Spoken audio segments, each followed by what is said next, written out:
This is the Work Smart Hypnosis podcast session number 166, Alberto Dell'Isola on Hypnotic World Domination. Welcome to the Work Smart Hypnosis podcast with Jason Linett, your professional resource for hypnosis training and outstanding business success. Here's your host, Jason Linett. Welcome back. It's Jason Linett here, reaching out for the first time to Brazil for this week's podcast guest. I've known of Alberto for a couple of years now, having interacted a couple of times by way of course, social media streams, by chatting on Skype. And now excited to share some of his story and some of his incredible insights with you, the listener of this Work Smart Hypnosis podcast series. We're going to link over to Alberto's website as well as his YouTube channel over at the show notes at worksmarthypnosis.com. Though to highlight this conversation, this is coming at the tail of several recent events, not just one, that are hypnotic trainings and events that often have about maybe 20, 30 people in the room. You go to hypnotic conventions and it's great to have 20, 30 people in the room. And what I love to have Alberto here chatting with about is that ability to reach even further beyond the world that's around us. So the fact that he's in Brazil, he's been interacting with my training materials, I've been interacting with some of his, and the ability to reach across the world. The world has become a whole lot smaller. So yes, you're going to hear the ways that we talk about the themes of increasing your reach by way of products, by way of digital downloads, by way of social media. And he's going to share with you some very actionable strategies to get out there and start to replicate some of the success that he's had. Now, at the same time, we're going to keep the conversation grounded to not just be talking about information products, but also highlighting some of these strategies and even the ways that I've personally used them to increase your reach of getting local clients as well. So the same business strategies will work whether you're reaching all the way across the world or whether you're reaching a couple of miles or kilometers away from your own home. So take lots of notes and take lots of action from the concepts that Alberto is going to share with you here. I'd also encourage you to join me at HypnoThoughts Live 2018, specifically after the convention for my class that did sell out last year with 30 people. But again, you can host an event online and get even more than 30 people. That class is hypnoticproducts.com. You're going to learn how to build your own six-figure hypnotic passive income machine. The actual segment of my business that is simply information products online, whether it's to people within our communities, whether it's programs for the general public or muggles, as we like to call them, quoting the Harry Potter terminology. That segment of my business alone is a six-figure hypnosis business. And I'm going to lay out the entire roadmap as to how I've done it and how you can build your own as well. Get all the details over at hypnoticproducts.com. Space is filling up. And again, this is a class with lots of real-world actionable strategies that you can put into place as well. That's going to be happening post-conference at the HypnoThoughts Live convention, which if you haven't yet registered for that event, sign up for my class first, and then you get a generous discount on the actual HypnoThoughts tuition for the convention as well. Check that out, hypnoticproducts.com. And with that, let's jump directly into this content-packed session. This is session number 166, Alberto Dell'Isola on Hypnotic World Domination. When I think on the online thing, the first thing is that when you create a course, when you create a workshop online or something online, the first good thing is that you are creating something which is yours and which will be yours forever. And for example, you go this weekend and you have a very small group to teach in person. All the time you spent with these people are gone when it's over. But for example, if you record that in-person thing and you get an online thing, you can sell it again and again many times. You can use in your funnels. You can use it as a bonus. You can create more value. So and the internet, we have the long tail phenomenon, which allows us to create any product we want. For example, you have an online program for business and hypnosis. Maybe if you create an in-person thing, 2 days, on how to get money with hypnosis, it will not give you the profit you want. But if you record it and you sell it online, you can gather people all over the world, which include myself, as I'm a buyer. I'm from Brazil. I wouldn't go to your in-person thing in the US. But when you think on the online thing, you are only risking creating a product, losing your time, and not necessarily losing money. And because the money you spend, and of course we spend thousands of dollars in Facebook ads and AdWords, but we spend according to the results we are having since the beginning. So we don't just put $1,000 in the ad. We see the growth, we analyze the leads, the price of every lead. So it's much safer. But if I do an international thing, for example, when I sponsor someone to come and teach in Brazil, which is awesome, it's a very good experience, but in terms of business, doing an online thing is much more safe. Although, I mean, there's a balance to it that, you know, there's something to be said about, of course, the live experience, getting the hands-on, though at the same time, it's where my opinion on this was changed many years ago, that I was taught by one school of thought that was that the online is not as good. The audio program at a distance is not as high of a quality. And everything that I've personally done for the last, at this point, you know, the business program first came out in 2012 or 2013. You know, the thinking then shifted because it was again, people can't always travel. Sometimes the timing is not a fit. Before we started recording here, I was telling you the anecdote of working with high schools here in the U.S., and it's the game that one specific date is never a match for everybody. So here's a guy who's actually 5 miles down the road from me that has bought everything I've ever put out, but has never taken a single live training for the reason of, well, he's working a full-time government job and the dates never lined up. So how dare we, you know, not give him that opportunity in some format? So the benefit becomes is that when you start to think bigger about your business, it's not just the profit. I'm glad you also hit the other side point, which is that the benefit is able to reach so much further because other people are able to benefit from it as well. They're able to continue that learning at their own pace. Yes, and another different thing, is, another good thing is that people which would never buy your product will get to know you in person. Mm-hmm. The person, like the guy you said, works for the government, he would never have time to go to a live training. However, he starts learning online. He starts to think, oh, I can change my business. I can start to be a hypnotherapist.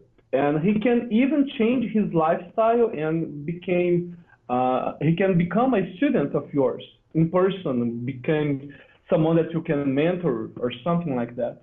So we must think the problem. I think that the problem is that, as I was telling you before we record, just a few people in the hypnotic world the world of teachers of hypnosis, is that people are still using the same techniques that were used in the 90s and the 80s, but the world has changed. Yes.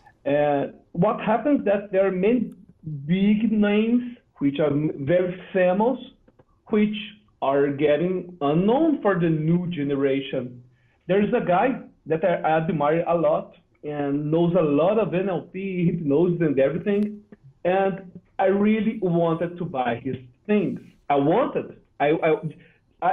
to give my money. You know, when you see please take my money. And I went to his website. I will spend $1,000 now because I like this guy. And I learned a lot from this guy from the books. And many people told me that this guy is the guy. I will learn with this guy. And when I arrived on his website, I couldn't spend my money. I tried. I tell you, I tried. I wanted to spend it, but when I saw the product, there was no description. It was just the title. And the title was like, Roots of Peace. You know, something that that's a 20-hour webinar or 20-hour workshop. And I couldn't find the topics. I couldn't see if that person, which is a very nice and very intelligent person, put a small description of the course, I would have spent my money, and I didn't spend. I spent with you, Jason. So that's it. People must get to know. I got to know your work because of your marketing thing. Because if you didn't do that, I wouldn't get to know your job. So it's very important that people start concerned about it. Which I think we have to bring in the story that I think you were partly just as amused by the content of the program as much as the fact that I was fixing a shopping cart issue that you were having while I was in line at the grocery store. That was our first real conversation. Yes. Yes, and it was when I saw that you were in the grocery store, and I saw that you were trying to solve my problem while you were... Hey, I was in line. What else was I doing? So Yes, and that gave something that I really think is important, which is the over-delivery. You didn't need to do that at that moment. But at the moment that I saw you doing that, you gave me trust. I can trust this guy. And then I bought you again. When you sold the Sheila Granger, yes, I said, yes, you're going to get my money again. And I don't see it as a problem. I want that people get my money if that's something good. I want to highlight there's an aspect of this that you're bringing up here that there's an experiment that I've run recently that I'm traveling quite a bit these days, and it's where there's certain categories of work that require a little bit more, let's say, hands-on, ongoing support, and there's other categories of work that I just kind of see the person once or twice and then we're good.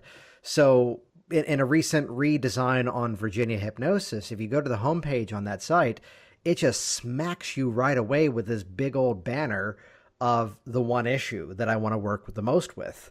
So you hit the page and suddenly stop smoking is there highlighted as big as possible. And what we're really getting at here is building for your potential client, even, seeing clients in the office, that path of least resistance. That, I mean, my rant used to be that it was hard on some people's websites to find their phone number, the same as you were having a hard time finding their course, or even if they offered it in a format that you could participate with it. Yet, when I've done live business classes, it became the game of whose website next? And they're going, well, I have a contact page. It's like, well, no, just because you have a contact page, fold your phone number into the conversational nature of your website. For results like this, call this phone number. To get started today, call this phone number. Make it ridiculously simple. My thinking in recent months has shifted to make it the biggest and most obvious thing on your site if it's the only thing that you're mentioning. That if you make it easier for people, we're benefiting in all ways across, because you're growing your business, but at the same time, you're making it so much easier for that potential client to take that next step. Yeah. And about websites, there's many people that still don't have websites. Although there's something that, of course, this is part of the reason I reached out to you. How many people are following your streams on social media these days? I don't know why, but I got YouTube has done something with their algorithm. And I've always complained about the algorithm, which entitles me as a YouTuber, because the algorithm changes a lot. And I have around 300,000 subscribers. And my live, when I create a live, which I schedule beforehand, usually I get 900 people or even 1,000 people. But if I do a live, just for example, I just connect my phone and start broadcasting, usually 250, 300 people online, depending on the time I do it. Which before we dig into that further, I want to reiterate those numbers so that's clear to everybody, and I want to put that in a specific context here. That you have about 300,000 people subscribing your channel on YouTube. When you do a scheduled live events, let's put that in the category of webinar, you'll typically have about 900. And then if you just simply turn on like a Facebook or Instagram live type thing, then you're still going to have a good 250 or so people. Which that is definitely, and I'll put the numbers in perspective, and this is by no means a swipe at any organization, any event, or in any way, but that is more than some conventions, that is more than some organizations, that's definitely more than most trainings. And it's not to suggest it's a one or the other, it's really a one and the other, because a lot of these people are continuing with you to other streams too, correct? Yes, and the point is, in Brazil, people were doing their hypnosis business with the strategies from the 80s and the 90s, and I started doing my own thing on the internet. And for example, I did my first convention here in Brazil, and we got 400 people with little effort. So the first convention, 400 people, which is a very big number if you think on the conventions you have in the US, for example, and you think on the first convention you do. And I'm also the person that used it to teach more in person in Brazil. Mm-hmm. Yes. I used to teach 1,500 people every year in person. But this year, I decided not to teach in person because I'm creating my funnels and I'm creating my sales machine. I don't know if that's the expression you use in the US. Yes. In marketing. And I'm creating the strategy of the funnels because I have two main products, which is the clinical hypnosis online, and I have another product, which is self-hypnosis. But the self-hypnosis is the last product from the journey of someone that's buying self-hypnosis because I'm creating the Learn More product, which is much cheaper. I'm creating the Lose Weight program, which is much cheaper. So I have many cheaper programs, and then that person buys the cheap product, sees the value. That's something that you did it before with me with the age regression thing. I bought that thing too. The age regression, you sold it. That's how I got connected to your product. And still talking about your website, the customer takes time to buy the big products. For example, I took about a year to buy your whole program. I bought the age regression. I found you very good, but I always say that the relationship between the content creator and the customer is just like dating. We don't just offer, oh, buy it. It takes time. You get, oh, I like this content. Oh, I like this other thing. Oh, that technique is good. And then in a moment, when I see, I'm already putting my credit card on your website. So people must understand that the process of selling something online begins much early on. It begins earlier because you must create a crowd of people that want to see your product. And something that I told in New York that I think is very important is that we don't need clients. We need enthusiasts. We need fans. Yes. For example, when I told the UK last year that I was going to speak there, 26 Brazilians went there just because I told I was going. Yeah. And that's it. I need enthusiasts. I need people which trust me. And people, when start building their business online, they're much worried about creating the course. But that's not the main point. The most important thing is to connect with your audience. If you are connected, if people can trust you, if you give great value and people connect to you and they see that you believe in your thing, because I believe in my products. I believe that the value is good. And when they see that I'm being honest and they are connected to me, and I say, well, this is a great offer because you know it will be much more expensive. And you are not lying. People know that that's a great offer. They will buy it. And when that person offers again, you will buy again. And the great problem, as I studied psychology, is that at least in Brazil, I don't know how it works in the US or in other countries, the profession of a therapist is usually connected to the idea of a priest, a pastor, someone that's working and shouldn't be asking money for the work, shouldn't be charging anyone. And when we start using marketing and we are therapists, many people in the field think, oh, you're a bad guy. You're using marketing to sell hypnosis. But marketing, if I'm using marketing to show a product that can help people and that can transform their lives and I'm honest, that's a favor I'm doing for them. And I'm putting in the position of someone that buys online products. Every offer you or Mike Mandel do online, I feel like, oh, I'm going to spend money again. Every time, because I trust you guys. And that's how a relationship is made. So, okay, take my money. I know that. But people are much worried about selling.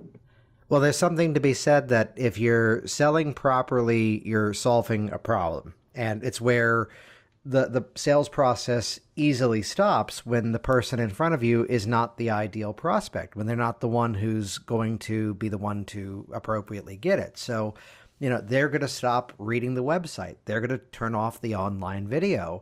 And I want to make clear that, the mistake would be for someone listening to this right now to go, yeah, but these are people who do trainings and I'm not a trainer. And it's to understand that these are strategies that you should be using in terms of getting your clients.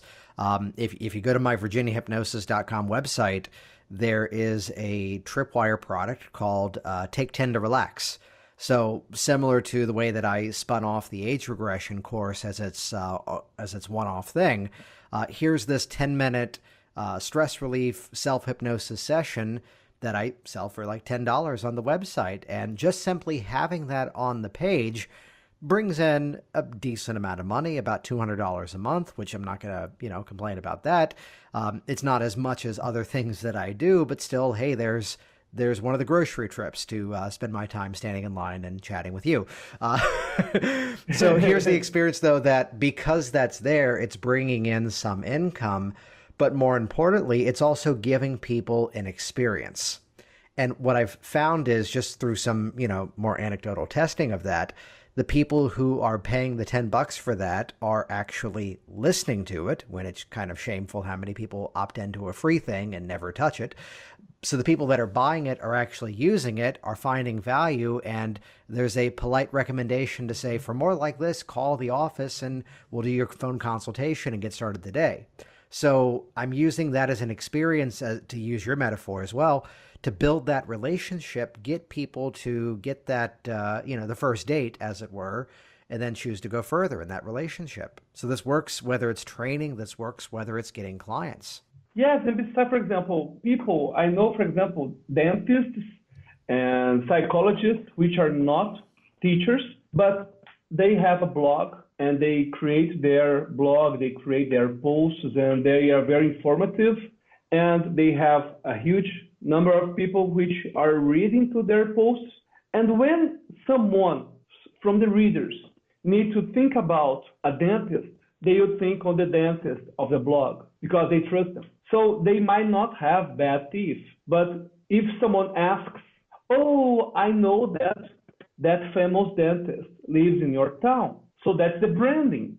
Everyone needs to worry about branding. You need to create a brand, and your name is a brand. So I see people that don't see that their name is a brand, and they put their names everywhere. They go to everywhere. They teach. For example, if I get a very famous hypnosis teacher to teach, and I get someone which is completely unknown and doesn't give value, and I put them to create a product together, that might be bad for the one that's famous, because people wait for the brand of the famous teacher to be more appealing and more expensive to be with big guys too. So people don't worry about their brand. Another example, fan page. In Brazil, we are having a riot. I don't know if you have seen the news about Brazil, but the truck drivers are stopped work in the whole Brazil for the last 7 days. So we have no gas, no food, and we still have food, but there is no gasoline and no public transportation, and it's completely mess. It's a complete mess. It will be solved probably just tomorrow. Which is every reason people should be in their homes right now learning self-hypnosis from you on their computers. Yes, which is a very good thing. Yes. But the point is, people which are professionals are going to the Facebook to give their political view on this problem. And I see that a lot in the US concerning the Trump thing. Yes. I don't care if you're a Republican, if you're a Democrat, if you are with Trump, if you hate Trump. But at the moment that you are a brand, you will never see Coca-Cola creating a big text in Facebook telling, oh, Trump is bad. No, of course not. That's your brand. People should stop doing that.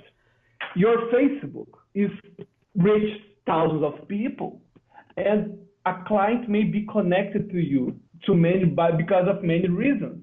But when they see that you are against or favor of Trump, they may quit because people are very emotional on the political thing. Well, I mean, political, religious, personal, Yes. any of that. It's where, again, there's a balance to be had at times where here's moments where something is very polarizing in the news, to which I'd always say, oh, great, here comes another U.S. political debate for people to argue and leave believing the same thing they originally believed in the first place, and no one changes. So to look at it from, again, you're right, to look at these major companies, where is it that they're successful? Or even a big thing here is that here is some news event and here is where the money's being spent, and here's, people calling for, oh, never buy from this company, never buy from that one. What was it? There was a whole thing. I may polarize part of my audience on this one, but I'm okay with it. There was a whole uproar around the Papa John's pizza company. Oh, the owner does this, the owner does that. I'm going, don't boycott them for that. Boycott them because their pizza tastes like plastic. Yes, that's a good reason. There's other good reasons to not buy their stuff. It's all chemicals, but anyway. And another thing that I think we should talk about as you're talking about business is about price. People are too worried about price and they start competing on price. Yes. And competing on price is the worst strategy ever. Mm-hmm. It's much better, for example, if you keep the price and put more value. It's, for example, if I sell an online product, for example, let's suppose I have an online product which is $1,000 and another one which is $500. If I say that, oh, you instead of buying the first one for 1,000, you buy it for 500. That's bad because I'm decreasing the value. Because when I decrease money, people automatically think, oh, he is decreasing the value of the product. But if instead I keep the price, oh, it's $1,000, but you get the 400, the 500 other products for free. I'm not devaluating, I'm not decreasing the value of the $1,000 product. And that's the same thing, although that's the same strategy. Because people put that unconsciously, that the price is equal to the quality. And there are even other better ways to do that instead of giving people things for free. You just, for example, if you create a better way to deliver a product. For example, in my online thing, I have an employee, which his responsibility is the success of the client. That's the name of his job. So in a frequent basis, he writes an email, he gives his cell phone, which is of course the business number, and tell what you're thinking about the course, what you think should be in the course that isn't on the course. Do you want to give me a call? When I did that, the product started to sell much more. And why it sells more? I had many people which bought the course and didn't even open. But when they had the opportunity to talk to the employee, they started to watch the course and buy more courses. So we must connect to our clients and make the experience of the buyer to be the best possible. It's much better than just decreasing. Because the problem of decreasing price is that after you decrease it, it's much more difficult to go back to the original price. It's much easier if you have a price and get it bigger than doing the opposite, because the opposite always decreases the value. Well, it's where you're establishing that this is what it's really worth, and that's where it kind of sticks. So you're right in terms of adding something extra of value of, again, I'm always looking to put this into a context of not just for an online training.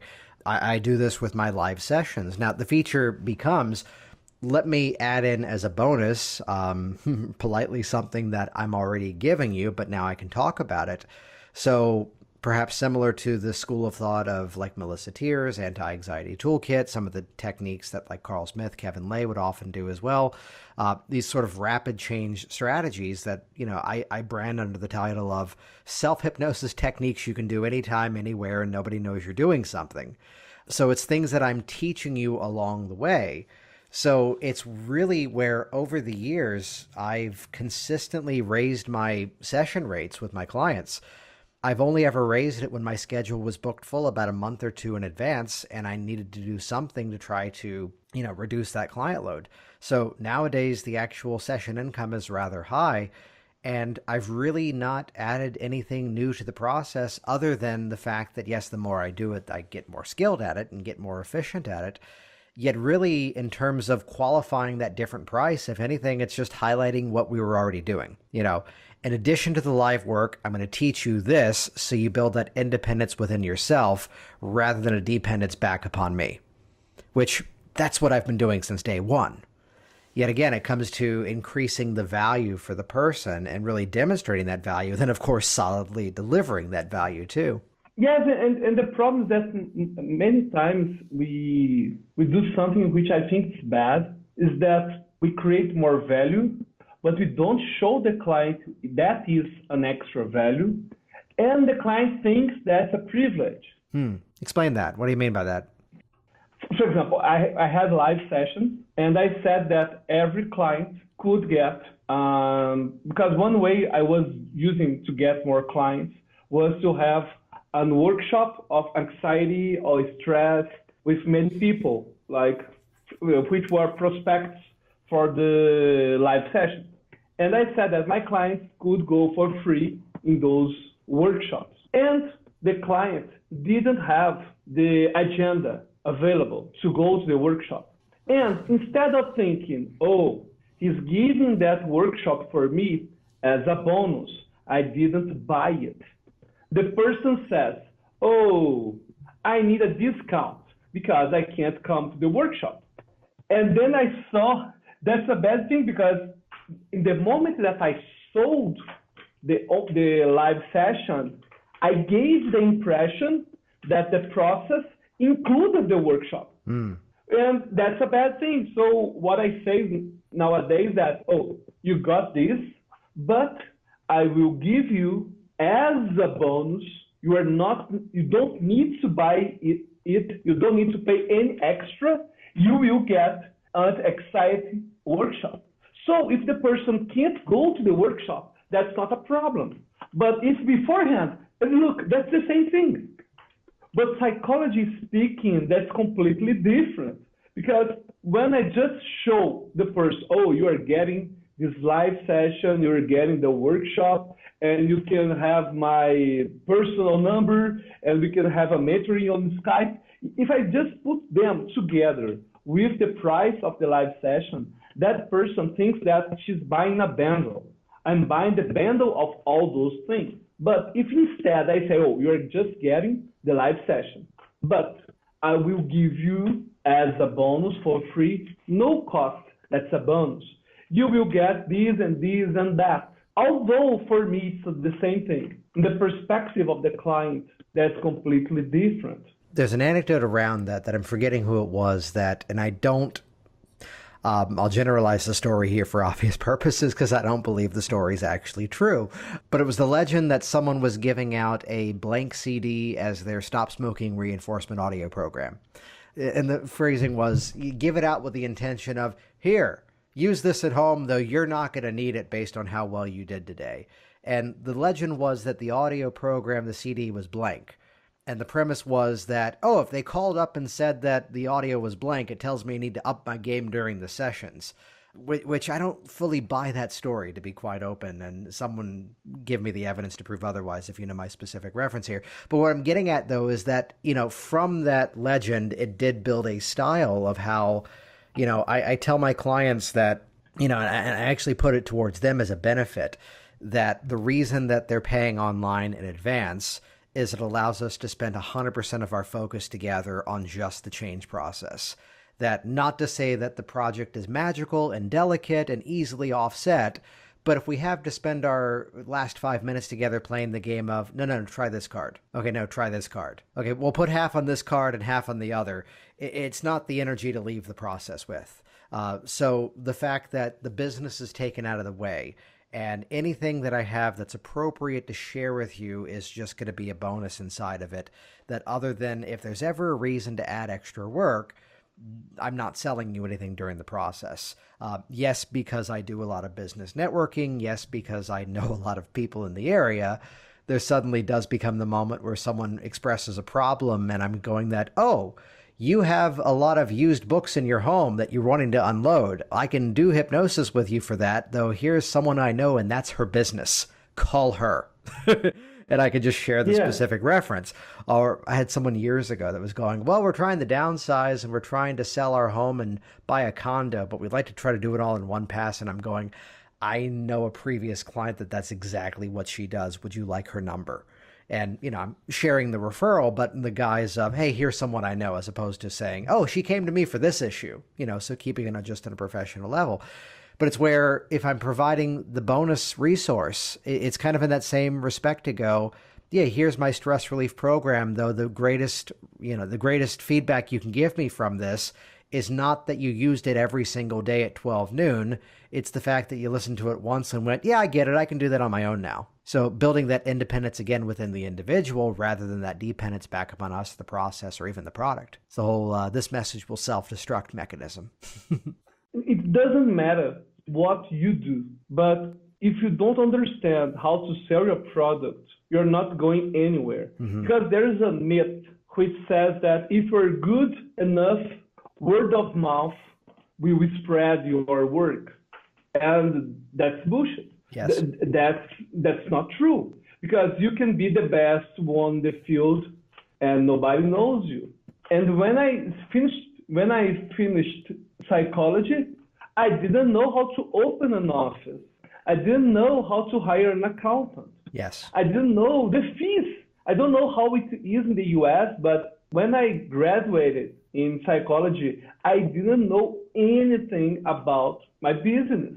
And that's a very bad thing because nobody sees that at the end, they are also salesmen. Everyone's selling something. And if you don't start worrying about it, and that's something that I want to share with your audience, is that don't complain with the rules of the game. Mm-hmm. Because I don't think the rules are fair. When you say rules, what do you mean specifically? A very famous hypnotist in Brazil, which I admire a lot, I told him, you must have a YouTube channel. And he's from the 80s. He's old and he's famous. But his audience is decreasing every year because nobody knows him online. Right, yeah. Just remember from the times that he went to television. There are many hypnotists in the US that's the same level. People that used to go to TV in the 90s every weekend, and now many people have no idea which are those guys. But they were very famous in the 90s, and that's the case. And I told him, you must have a YouTube channel and very good website. People will find you through social media. And he told me, I don't agree with that. Mm-hmm. And I will not go online. I think that online people, there are too many people working with hypnosis, and they are putting hypnosis as a cheap thing. And I will not share my things on YouTube. People can copy my things. And I said, listen, I'm telling you the rules of the game. I'm not telling you that they are honest or they are good, they are fair. I'm telling that if you want to go back to the game, you must follow the rules, just that. And he didn't go online. It makes no sense. And I always want to talk about social media. Why my YouTube channel got so big? One of the reasons is that I started delivering content. We must deliver content. And you must have the mindset of abundance, not scarcity, when it comes to creating free content. Because that's the first contact people will have with your work. So if you don't find, for example, the first time I saw Jason's work was doing an Israel state, and you were showing something, a way of just keeping the anesthesia thing on the hand or something like that. It was a multiple Israel state with there was more than one person. Yes. And you started doing anesthetic thing, global anesthesia in one of those people. And when I saw that you were really teaching on the YouTube, I started to connect with your name. And then many weeks after, I saw the age regression. And then a year after, I bought the thing.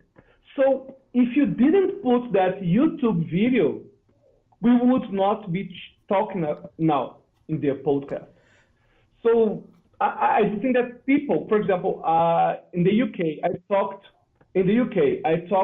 to a very famous hypnosis teacher talking about the online thing, because when I see someone which is famous is not online, it disturbs me so much that I must tell, oh, that's wrong. You shouldn't be doing that. And I'm sure you know the person I'm talking about. But anyway, I'm not saying names. And I told you must put that online. And the person said, but if I put online, people will not come to my in-person workshop. People will not buy my online thing. No, that's the opposite, but people doesn't get it. Yeah, the attendance at my events is up as I have products that are out there. And I ask every client of mine who calls, because there's a lot of people in the Alexandria, Virginia area where my office is. I ask them always the same question. How did you call me? How did you find me? It's like, well, I found your website. Okay. And why did you call me? And the response I get is, and this is no longer a paraphrase, I hear this exact phrase, I already know you. Because the Virginia Hypnosis website is a portal to show a bunch of videos. That's the design of the website. And it's me talking directly to the camera lens and sharing stories. So again, it's that opportunity for people to actually meet you, to actually build that trust, to actually demonstrate that value. So let me ask you this. If someone was just getting started, and you're saying YouTube channel, what do you think is the most valuable content that they could put out? Good. Let's talk about YouTube. And YouTube is very different from Facebook. Yes. So I will start talking about both in terms of videos and in terms of posts. The Facebook, in my opinion, is the worst social media ever. It's the worst in terms of business, organic business, and it's the worst in terms of audience. Why would you say that? Yes, I will explain why. The first thing is that Facebook, in the past, when you had, for example, 1,000 likes in your fan page, 100,000 people would see your posts. Nowadays, almost no one will see your posts because Facebook will only deliver your content if you boost the post with ads. Yes. The organic thing on Facebook still exists, but in a very different way. I don't think I don't know if this is anything of mine that you've seen so far, but there's an intro. No, this is in the Facebook section of business systems, but there's an intro that I give that and this is, again, by no means one person, and I was guilty of this myself, that the whole thing around I earned this much money without advertising, I saw this many clients without paying for advertising. There's something noble to be said of that, though at the same time, and this metaphor belongs to a man by the name of Ryan Dice in the social media world, that, his metaphor would be that if you were hungry for rice, you wouldn't dig up your backyard and plant it. You would just go to the store and you'd buy it. So practically everything that I do I did build my business originally with that same premise of I didn't pay for advertising. And yet now, because I pay for advertising, I can drive the business to me even faster. So continuing that metaphor of eating rice, if I wanted to have that for dinner tonight, I could just swing by the store and pay for it, and then I'd have it right away. So if I have a specific target audience, there's a video campaign that I sometimes run of a testimonial of a guy talking about getting rid of his sugar cravings and how valuable that was for being a diabetic. I can show that just to diabetics in a 10-mile radius around my office. And that is a magical, magical campaign when I run that. And to try to do that organically. So you're right, the game has changed with Facebook. And I think that's also a commentary of the fact that people are not going to that platform with the goal of looking at ads. You know, if they're searching on YouTube, they're kind of expecting that someone's going to sell them something. If they're searching on Google, absolutely, they're going to be finding things that are paid services and articles that are clearly promoting something. People are going to Facebook to see videos of their friend's dog doing something funny. Yes, there are many people still making organic videos on Facebook and still getting money with organic action. The thing is, Facebook, to work organically, you must create a viral.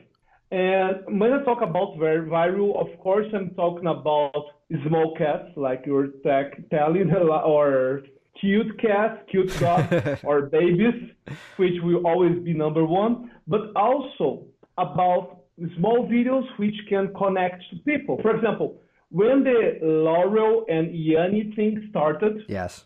As soon as it started, I told myself, I must record it because it will go viral. And I created a post on my Facebook page, and it got thousands of views because people start sharing it because they want to see if they could hear Laurel or Yanni.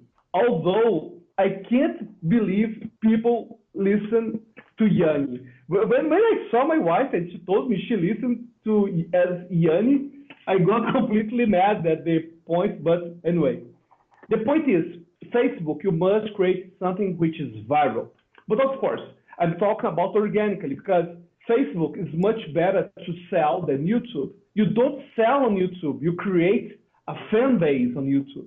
The idea of creating a fan base works much better on YouTube than Facebook. Because Facebook, you will reach people just by the extract of people that you chose to make the ad. So let's talk about the YouTube. And the first thing is that you must see YouTube as a business. And as a business, it you must deal with it as a business.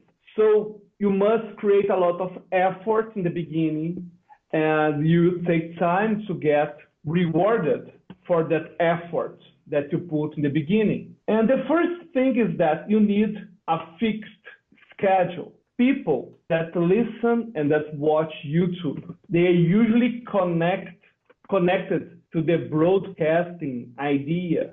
The idea that they follow some YouTubers and they know the exact day those YouTubers release new videos. So it's important to have a fixed schedule.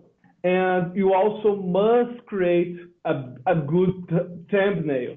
And I made some testing on my videos, and I saw that when I begin the video with a question, and a question that connects to people will listen more to the video. For example, I had a past video about a psychology thing called the Lucifer effect from Philip Zimbardo, which is a social psychology concept which explains why good people do evil. And there are many social experiments which show that, like the Milgram with the shocking thing, and there is another one from Stanford, the Stanford prison, where there were some people which were in the row of guards and the row of the prisoners. And the thing is, when I did this video around a year ago as a class, for example, now I will explain about the Lucifer effect. And I just started explaining it. I got much fewer views than when I created it again. When I recreated, I said, some people say that a good prisoner is a cute prisoner. Some people say that they're good, they will never do evil. But if you think that you'll never do evil, you are probably are wrong. If you want to discover why you are wrong, listen and watch this video. Nice. When I created the second video, I had much more views. Much more views. That's an amazing nuance of it's not just the pattern interrupt at the beginning, but really you're selling the entire way through. You're giving the audience a reason to continue watching rather than, just starting your content. Where, even in terms of a book that I've got in the works right now, going through it on the next pass, and the whole game is to go, how do I make sure at the beginning of every chapter a person sticks to the very end? How do I go through every video and make sure they watch all the way to the very end? That you're, it's where even inside of email marketing, I'm selling the click, I'm selling watch the video, but then the video has to sell the reason to actually watch the content. That's an amazing insight in terms of just simply changing the intro and getting a different response. Yeah, because Frank Kern says about the part that interrupt. Do you know Frank Kern? Yes. I guess that's the name. Yes.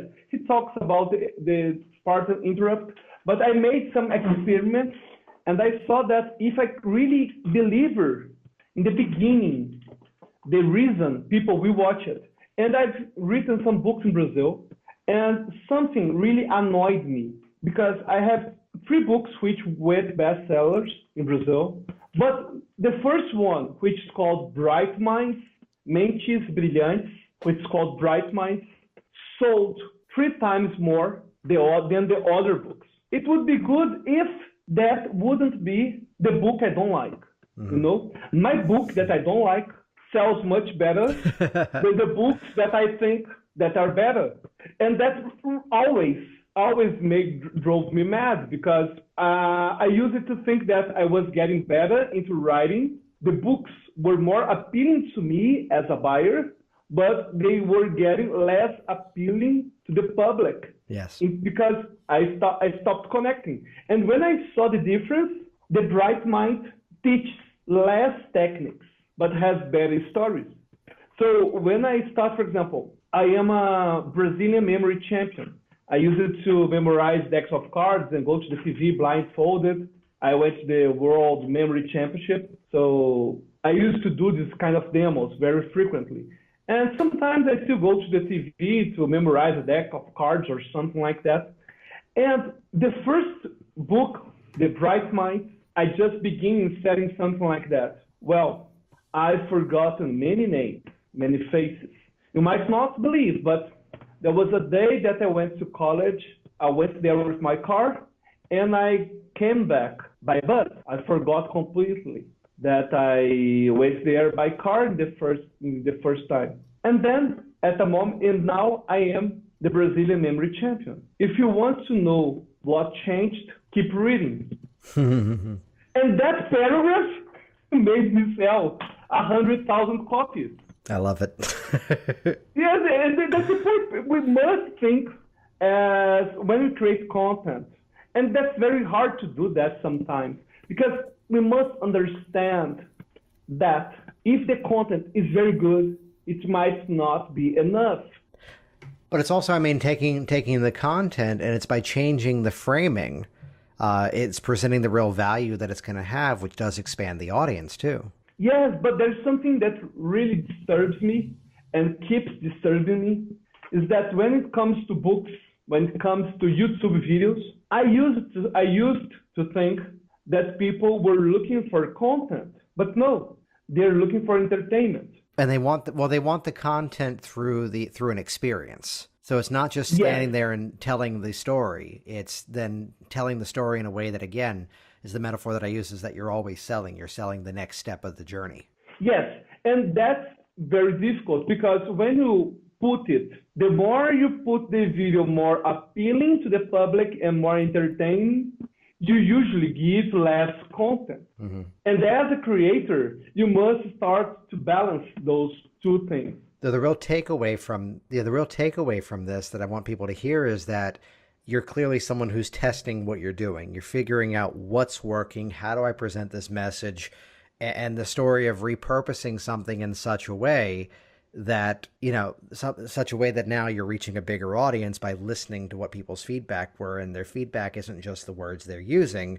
It's their clicks, it's their views, it's their likes, it's their comments. That's that everything is now social media. Yes, and you also must make a call to action in your YouTube videos. You must take that person away from the video and go to your website. So speaking of which, there's the perfect segue. Where can people learn more about your work? Yes, they must move. There are many ways to do that, but the first thing you must do is to track the metrics, the statistics of your YouTube channel. There is a free tool called Social Blade, which is good, where you can see the daily statistics for YouTube video. But if you want to get more professional, there's a tool called vidIQ, which is not expensive, but it's around $40 a month or something like that. But you can use for free if you want. And there is a Chrome plugin for the vidIQ, vidIQ, like intelligence. Yeah. And they create a Chrome plugin where you can see the metrics of any YouTube video, even the word tags, the tags they're using. For example, I always put the word hypnosis written wrong as a tag, because many people will write it wrong. Yeah. So you must think on it, and you must see the results of your action. And something that you usually talk, which I also think is very important, is focus on what you're good at. Yes. Because a friend of mine gives a metaphor, which is, imagine you need to ride a bicycle. You need to ride a bike, but you don't have a bike. So instead of buying the bike, you buy the tires, you start to buy every part of the bike, and you start assembling a bike and disassembling the bike. So you start creating your bike, which makes no sense. You could just buy the bike and do what's your job. So this idea of, and I'm very obsessive kind of person, so I want to be in control of everything I do. Delegate for me is something that I'm learning, because I always think that people will do worse than I. And I'm completely wrong, but because I can't design things, I can't do lots of things. And as soon as I start to delegate people, I started to see I didn't need to edit my videos. I didn't need to create the thumbnails. I didn't need to create the Facebook ads. There's an agency that works with me. Although my share gets decreased, my time to create value and content increased a lot. So I get much more quality of life, and I create better products.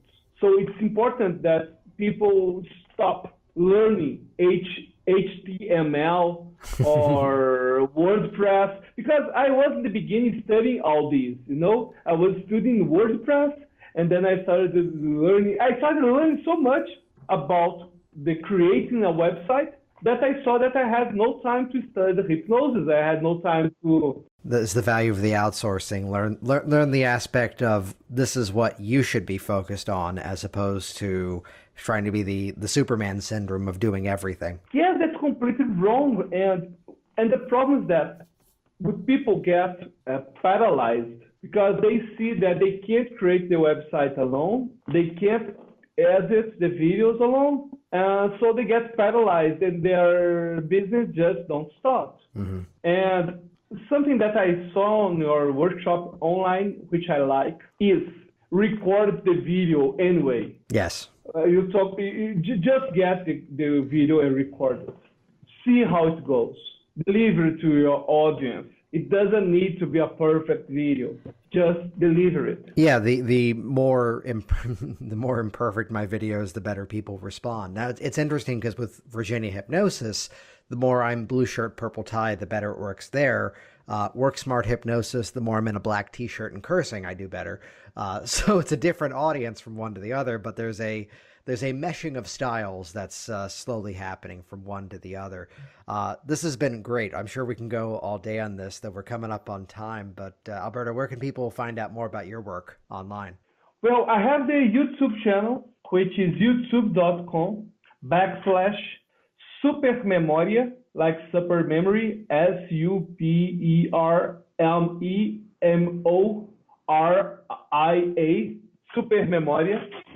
And they can find to Alberto Dell'Isola, which is my fan page, and can also send me a message. Dell'Isola from the island, from Italian, which DELL''ISOLA.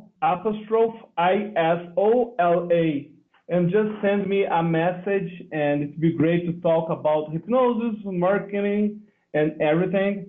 And thanks a lot for you that you're listening to this podcast, and also to you, Jason, for the invitation. I was very glad to be part of it, as I'm a listener. I've seen so many important people coming here, so I'm glad that I could be a part of this big project too. Absolutely. And we'll put links to everything in the show notes over at worksmarthypnosis.com too. And Alberto, thanks for coming on here.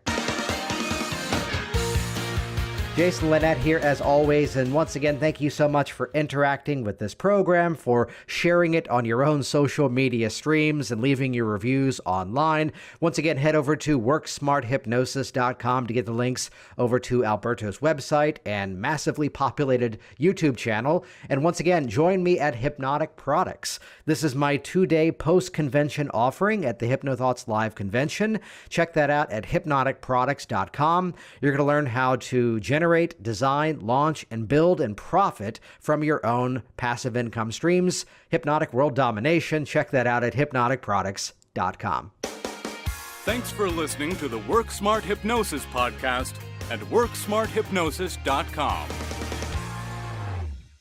Hey, it's Jason here, and reading is lame and videos are awesome. So do this right now. Go ahead and click subscribe right here inside of this video, and that will link you to my YouTube channel, and you will be the first to find out as new information is shared here online. Click subscribe now. Stay in touch. I look forward to hearing of your success very soon.